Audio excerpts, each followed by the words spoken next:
Hello and welcome to Transformation Today. Today my guest is Yehuda Hofri. We've known each other for a long time, I think almost 15 years. And Yehuda, if I had to introduce you to strangers at a party, what would I say about you? I'm a late stage value creator. I work with VC and PEs as a CTO, CPO, almost 3 decades in the industry, and I help shape the course or reimagine the business of scale-ups. Yeah. So this podcast will be about, the first part will be about what happens after venture capital comes in for founders, for employees, for the board. And then later on, Yehuda will also speak about one of his specializations, like how you can best utilize, I think, AI in your startup to make everything more efficient and make the product better. Right. Yeah. So to start from the beginning, as a venture capitalist, because there's a lot of shows, I think, about how to get money in, but what does a venture capitalist actually look for in potential companies to invest in? I think the context for this question has changed in the past couple of years, namely in the last 3 years since LLMs models has been publicized. And what you see now is that the attention goes more towards the defensibility of both intellectual property and the actual use of AI. Yeah, so that is the key thing that VCs look for. I think, again, that everybody's looking into finance, into the stack, into security, regulatory, customers, etc. But the name of the game right now is defensibility. Will this last? Or am I to replicate this platform overnight with Claude? So there's a SaaS solution, and you put a couple of good brains with Claude code, and the next morning you have a replicate of that. And that's a huge concern right now. Yeah, and I can imagine. And you also you often we speak quite often, and you also showed me what you did yourself with Claude coding, for instance, and then how quickly you can create something now. That's true. Yeah. Yeah. So as a founder, what should you do to protect yourself from what you're creating being so how do you say that, replicable? Yeah. I think the starting point is that your competition can also leverage the same data infrastructure or other infrastructure as you do. Your competition can also use the same models. I see the layer where humans interact with the platform, where decision-making is happening, or where the user experience hits the platform. And there's like a feedback loop between people and the model. And the layer, kind of the outcome of it, like the user asked something and the system advocated for an answer or gave a solution of sort, right? Did that scale, or did that work, or was it a failure? And what you record out of that feedback loop of the use of the platform is your new intellectual property. Because whatever is heuristical or programmatic can be reproduced easily, right? There's kind of rules to tax 21% VAT. Your competitor can also apply the same in loan and mortgages platforms. But when it comes to a more complex situation and usability, the feedback loop is what creates the new IP, the way I see it. And there's complexities, of course, beyond things that you can just formulate as a list of features or kind of colors or icons. It's more about how people use the platform, how it is reactive and adaptive to the use of the users, that I see differentiation happening. Yeah, and do founders recognize this, or do you see them making the same mistake that just focusing solely on the features and not on the people that use it? I think that before getting to founders and the use of AI, I think there's almost 7 billion people to go in terms of onboarding humanity to the use of AI. Yeah. So I think there's a lot happening right now, but there's still the entire capital market is far from capitalizing, right? We have a long way to go. So I think everybody's ahead of the curve. The hundreds of millions of people and millions of businesses using it at scale are the tip of the iceberg in terms of onboarding the market to AI. So we have time. I do think, Yep. of course, there's winners and there's a lot of talk about a bubble, but there's a lot of time to get there. I think that intellectual property defensibility is at the start of things. I think most as founders, we romanticize over our platforms. If it's my baby, if I built this platform, it's mine and it's different by the merit of being mine, right? It's the romantic view of what makes the founder a winner. Otherwise, you would never win the game if you didn't believe in yourself, which is charming. It's awesome. Having said that, of course, that differentiation doesn't work in the market. And so when being asked about defensibility, I don't really get answers, or I don't see in the market people that put it up front in terms of what distinguishes their platform. I think it's at the start of things. Yeah. Yeah. That's so interesting that you're looking at it from a different view than most people then. And then after the money comes in, what can founders, what can companies expect? First the founder itself. Do you come in then after a VC comes in, and what do you look for? So there's two elements that happen when funding has landed. The first thing is that when you drive faster, every spin, every turn of the wheel can throw you off potentially faster, right, and harder. So that's the power of acceleration, because you're putting in money, you're accelerating the business. The second element, and that's about your capacity to make good decisions, smart decisions, hire the right staff, invest correctly in the platform. Another aspect is the board itself, your VC or your investors, where I think customers love buying into a story. Investors love buying into a story. But the minute they have invested, they change from cheerleaders to examiners. Yeah. You're under examination, under scrutiny. You got to prove yourself every other day, right? So these two elements change, and that's where I step in. So I've built a startup and exited it, but most of my career has been about scaling companies. So normally I step in after Series A, if not later, to help make this into more of a systemic and scalable pattern. Yeah.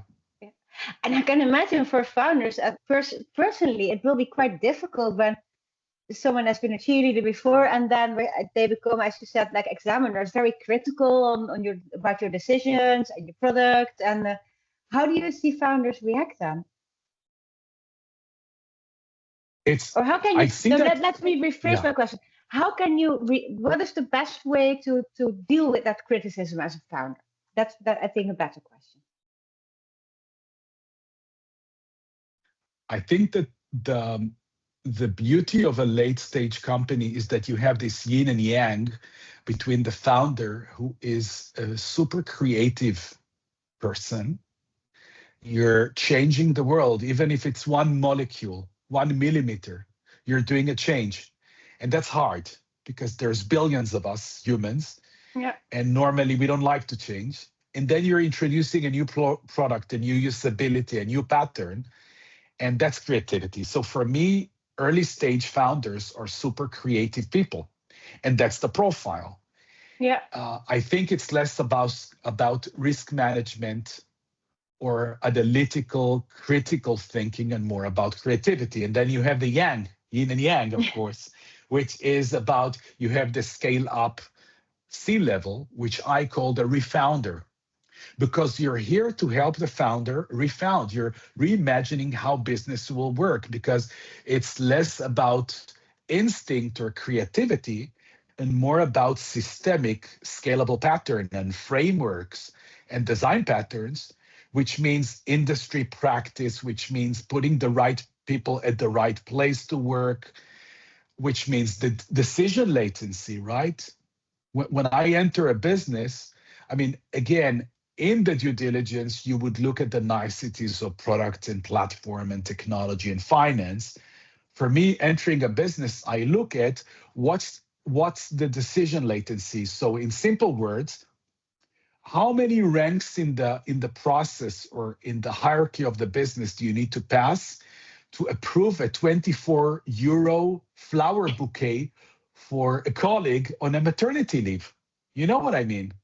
Yeah. How many steps do you need to cross to follow to sign that off and to get 24 euros to action and send that bouquet out? It tells you the whole story. And what is the ILD number of the steps that you had, the hurdles you have to take to get a bouquet approved? 1, maximum 2. I would say you need to delegate and empower team to make even monetary decisions, because the question is, how fast and smart can we make decisions together as a team? And there are patterns, there's like conventions, Silicon Valley conventions about how you would layer this down and across the team. I think you asked me how founders should look at criticism or scalability. I think part of the positive, amazing virtues of being a founder is you're a changer, you're a disruptor. So part of it should be, in a very Zen Buddhist manner, open yourself up to being disrupted, and given you're doing this to the ecosystem, just enjoy riding more and more waves of that. Yeah. But that's difficult, I can imagine. At the other side of the product and the company are your baby. Right. Yeah. Yeah.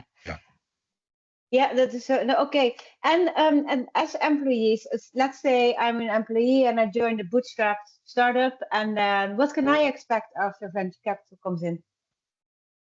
I think the level of exposure that investors bring, they just shed more light on everything, which for the entire team translates to this capital that was invested in us exposes us now. We're all exposed. Our work, our conduct, our decision, the code quality or the sales quality, whatever I do as part of the team is now under a magnifying glass. Yeah. So the strengths are scrutinized, the weaknesses are scrutinized, we're exposed to the strategy of the business, and we need to all step up right now. Yeah. So for people that are ambitious and self-critical, that's an ideal environment. That's amazing. That's incredible. And that's the beauty of a startup, where like a human octopus, you can get involved in so many things and contribute and get amazing stuff done. And you're seen. You could be seen and promoted and change your career over and over again to your liking, kind of what makes you tick and happy. That's the upside. Absolutely. Yeah. Yeah, and then the downside for the wrong sort of people, it's going to be being on the constant scrutiny. But that's, then the environment is not for you anymore. For investors, the way I see what you're saying is, it's risky for team members who like to centralize things, and they love to be the only people who know something about something. Yeah. That is a risk for investors. Yeah. So those people will struggle, as opposed to people who go with the flow, and if they love something, they give it away, as you say, right? And those are the people that are recognized in a startup after funding. Yeah. Yeah. Yeah. Okay. And then let's move back to when you personally come into a startup. What do you look at first, like the people, the product, or the process? Or is there no? Absolutely, people. Okay. It's people. The make or breaker of any business is people. We join businesses because we want to be some part of something bigger. Of course, that's the reason why we join a business and don't go solo normally. And when I join a company, I try to speak with as many people as possible so that I don't make mistakes. I don't base on assumptions or statistics. Rather, I just get answers. And the more answers I get, which reinforce one another, the more I know that my proximity to the reality is better. Yeah. So, and what can the people expect from you then, when you come in? Like, are you the one that helps them getting more autonomy, or Through the years, I've evolved my own framework for not only onboarding myself for diligence, but also leadership. And I called it Gandalf leadership, based on the character from the Lord of the Rings and the Hobbit books. And the reason is simple. For me, what makes me tick is to help people on their path, on their career, help them better accomplish themselves, be happier, make bigger impact. For me, it's less important to get the credit and that's why I based the hypothesis and the framework on Gandalf. What I've learned is that success and delivery depends on your people. And as leaders, we rely on our people more than the other way around. I mean, everybody can get a job tomorrow morning. They can move to a different business. They can do a lot. So you need your people to succeed. And normally the people who execute and the people who are closer to the product, to the customer, to the code, etc., they have a say, they must have a say, they have a bigger impact. So collectively, we can deliver. And therefore, for me, it's more happiness being the orchestrator, the quarterback, or the Gandalf, and getting people where they can succeed, putting them on a podium, enabling them to succeed. They give me back, they give trust back, right? And they pull me in whenever they need me. And I promise to get out of their way when they need to work, right? And for me, that's the best biosynergy of humans. I think in reality, for the past 50 years, we don't need micromanagement. We don't need other people to tell us how we should do our own jobs. So given I don't see it needed, I don't offer it, or I don't impose that. And that's what people should. Normally, when I join a business, I tell my colleagues, listen, if you don't see me, it means everything's fine. And if you need me, you know where to look for me. That's basically the principles. Yeah. Yeah. And then you sort of implicitly already answered the question, but what is the most common problem that you see at companies when you come in there, in the people side and the leadership side? Right. I think there's an age in life where most humans, we went through puberty, right? It's a classic part of life. And there's acne, and there's hormones, and there's certain concerns or romance. There's things that happen when you go through puberty.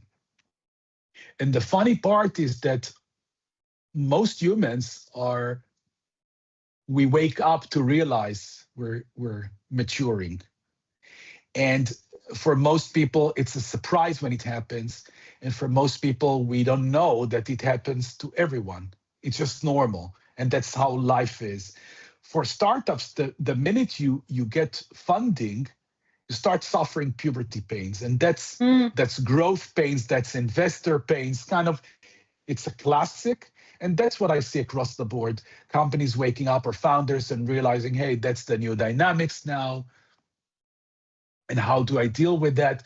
And for me, it's the easier part of just putting things on the table and explaining to people that's how it operates at scale, or when you enter a growth stage or late stage. Yeah. And how can you help a founder to step away from being involved in everything? Because that's also what I hear often, an issue, that they still want to decide about lots of things that are happening in the company. I think what's important for me, for instance, and I measure it also, is how many good decisions happen in my team while I'm away, or without needing me.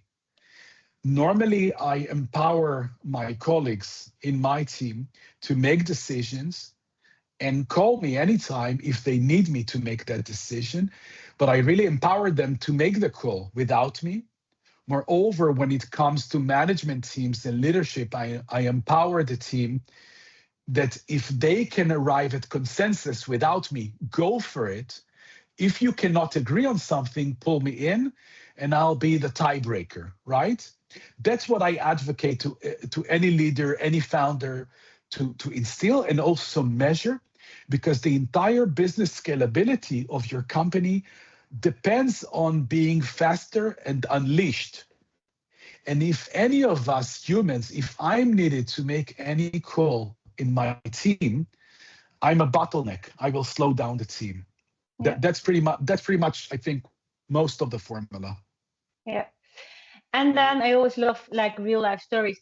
Do you have an example of someone that you empowered and that then grew above what they expected of themselves even? You don't have to mention names or companies, but just Right. the situation. Yeah, a couple. The one that moved me the most was 12 years ago. It was a startup I was building called Epoxy, later exited to Teradata. And I hired a front-end developer who was, I think it was 19 or 20 years old. He was an autodidact.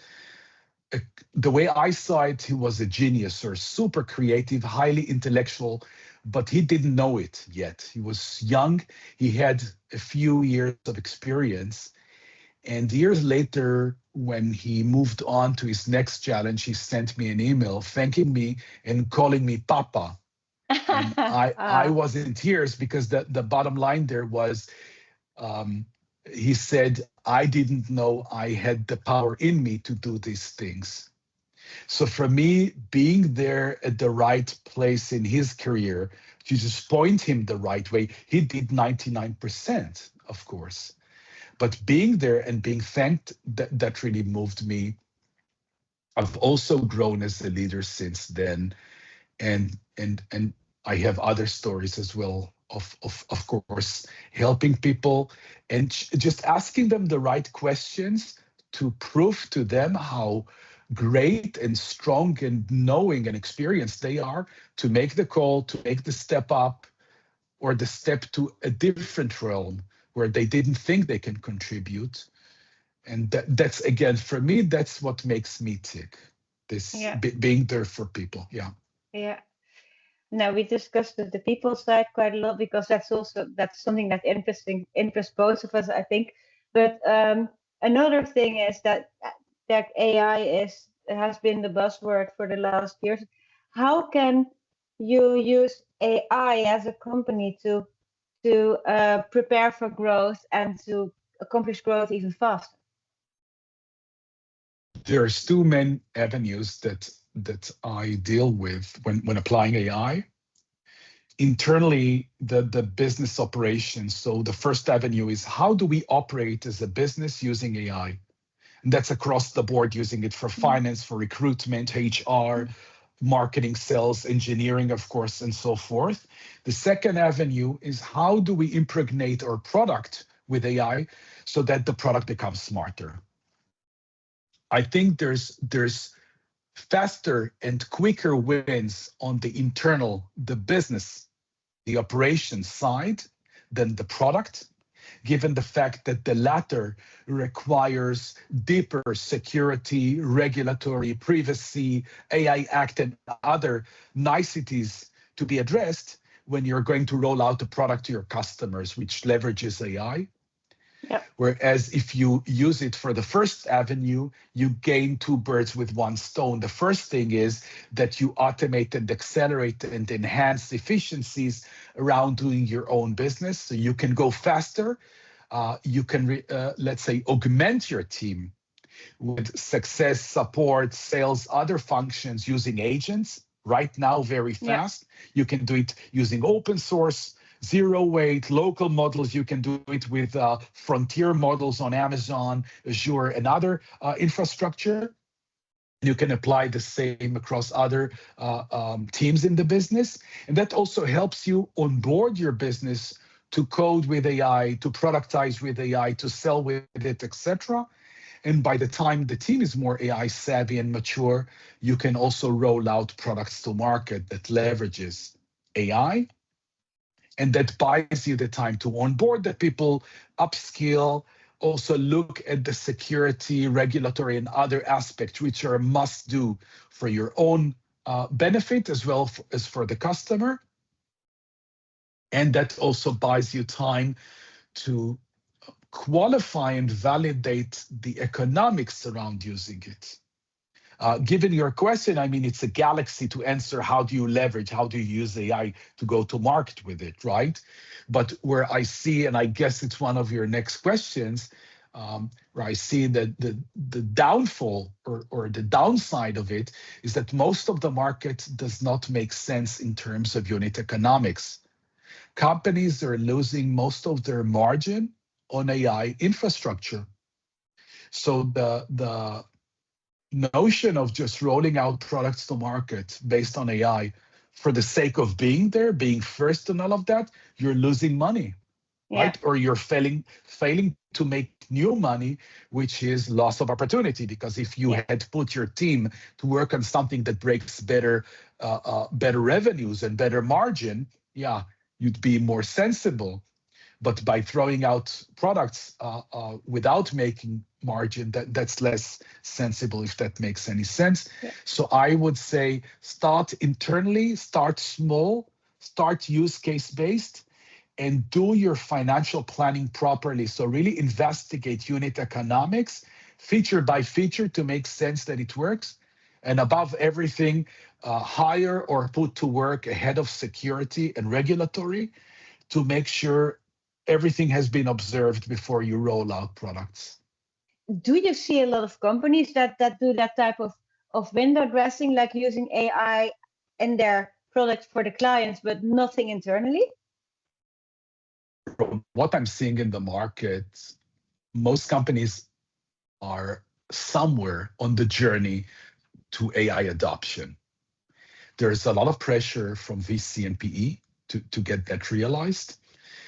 And I'm not aware of window dressing in that perspective. I'm aware of a lot of elevated sense of urgency right now, elevated anxiety. I've recently read numerous articles about VC and PE declaring that part of their portfolio is struggling, or they identify that as struggling in the sense of we need to onboard ourselves and we need to leverage, or we need to accelerate go-to-market using AI.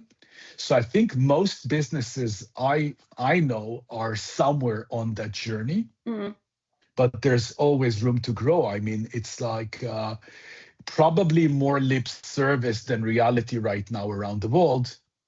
So I would agree somehow that most of the ecosystem is still at the starting place, whilst announcing that they're kicking ass. Okay. I get a lot of mails from this the tools that I use, or companies that create the tools that I use, about we're doing this AI thing and this AI thing. First of all, I think this is nothing that I really wanted as a customer. So that's where your first part, where they're not in close touch with their clients.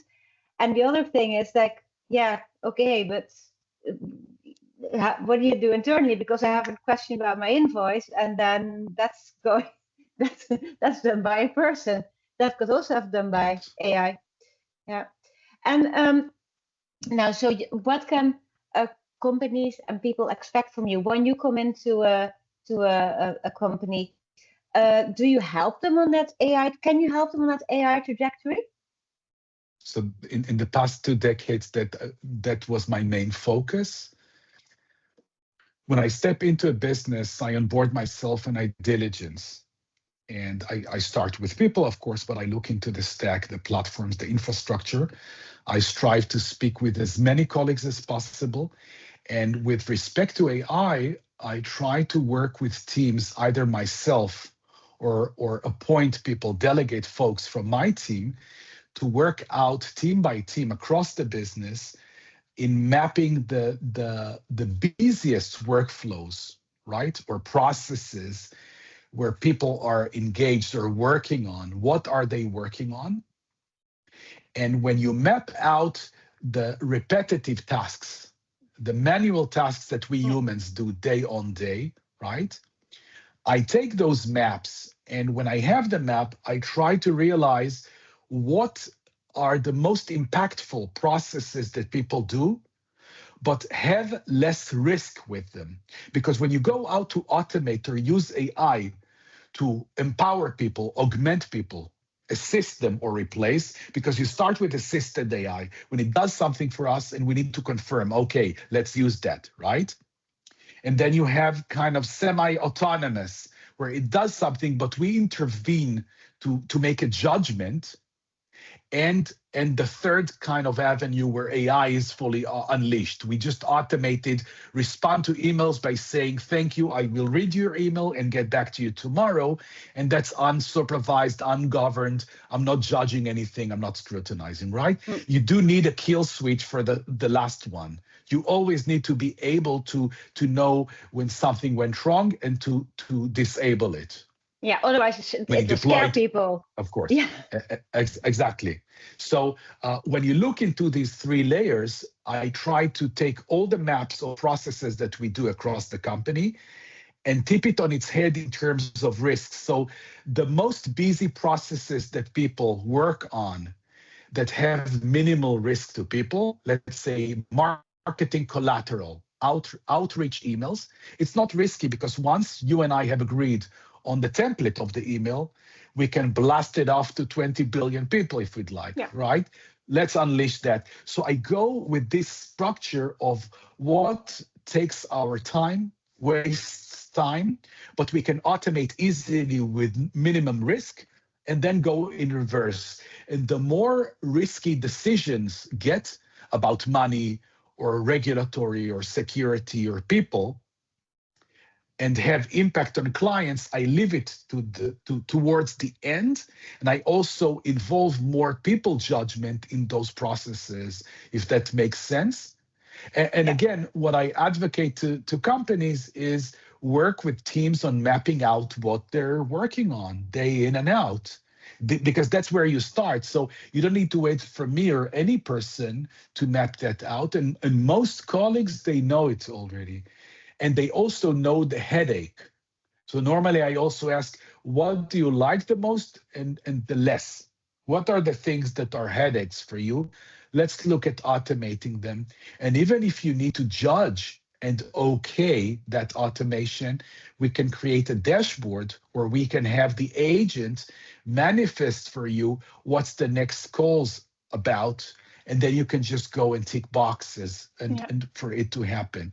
And when it comes to the product, again, it's a lot about customer research, speaking with customers, mapping out what they want to see, and utterly asking them, what would you pay for? Because one thing is unit economics, but the root cause for going wrong on unit economics is companies forget to ask the customer, will you pay for that? Yeah. They can say, oh, it's lovely, nice. And then would you pay for it? No. Yeah. Exactly. Yeah. I think that still happens a lot. Right. Yeah. And for you, when do you know when you're done at a company, when your project is finished, they're ready to go and conquer the world? I love building. I love change management. I love working with people and being part of this vivid phase in a company's life when it needs to change. You redesign, you restructure, you improve the platforms, you help people find where they can shine brighter. That's the phase of the company where I love being at. It's also the phase, let's say, between the 20 to 100 plus million in ARR. That's kind of from a late stage of product validation to the hyper growth and also scalability of the business is where I belong. Yeah. Yeah. But do you see that happening in the company when the project has been coming to an end, when they're independent and you're not needed anymore? I can see that, yes, because what I love to do, I love to automate myself. And I love to create structures that scale. It's about decision making and reducing latency of decision. It's about creating processes and automation around SRE and DevOps and operations and quality assurance so that we can get products faster to market and we can collect back feedback from customers faster and improve kind of in a feedback loop. And so it's about delegating and empowering to my team decision rights and delegating and empowering to the platform itself self-healing capabilities and alerting and monitoring and observability so that I am less and less consumed or less and less needed. And the more I feel the team can fly faster, better without me, the better for me. Yeah, that's what I know. Yeah. Yeah. If people or companies want to get in touch with you to ask for your advice or if they need help, how can they best contact you? My LinkedIn page, my due to come website, which I will be launching soon. Yeah. Yeah, I'll share a link to your LinkedIn page then. And for now, I would like to thank you a lot for this conversation. I always learn from speaking with you, which is it's what I love. And yeah, thank you. And I hope we'll have many more of these conversations. Thanks so much, Marinka. Thank you for having me.